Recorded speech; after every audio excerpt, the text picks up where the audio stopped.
Hey there, welcome back to Dakota News Now. It is now time for another edition of Owning Your Outdoors, and joining me as always is Doug Schroeder from Lewis. And Doug, what are we talking about this week? We're going to talk about iron chlorosis and a lot of things that are affecting trees right now. Driving around town, there's just a lot of trees that are stressed from the drought we've had, and then there is some trees that actually have a disease or a condition. And I thought no one better to bring in to talk about it today than Don Josko. He is a great friend of Lewis and a wealth of information. So, Don, what should we be looking for with this? Well, first of all, you know, people are calling in and asking about tree problems, yellowing and so forth, and there's a number of different issues that people should be concerned with. You know, number one, believe it or not, we have these little pests called squirrels.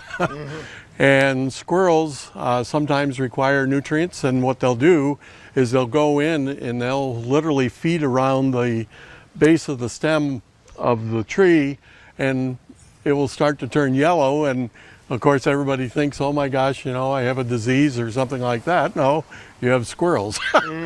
Another issue that comes to being is drought. You know, obviously South Dakota is in that, and I get a lot of calls about trees turning yellow. And the first thing you should do is go out and take a screwdriver. Don't put it in the tree though, but go into the ground and see if it's hard.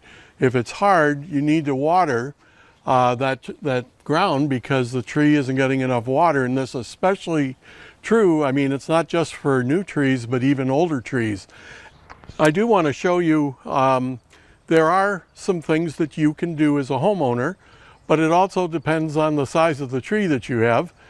My first advice is always get your soil tested first before you plant trees, so you know what species you can plant, and then you can go and purchase the proper ones, and you can go online and find that information. But some people, in the spring of the year, for some of the species, we can use a chelated iron with manganese in it, and we can spray that on the leaves. But this has to be done before the leaf gets to full expansion. If it gets to full expansion, it builds up its cuticle of wax, and so the product is useless. You know, so if you're going to apply it, do it as a foliar application.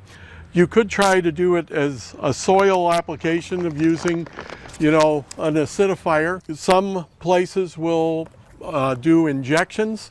This is a ACE cap, and you can put this, you drill into around the base of the tree. Don't do this high up in the tree, do it near the base. So I hope this has helped you today. All right, Don, some great advice from you. We're going to have all of this online at dakotanewsnow.com after the show.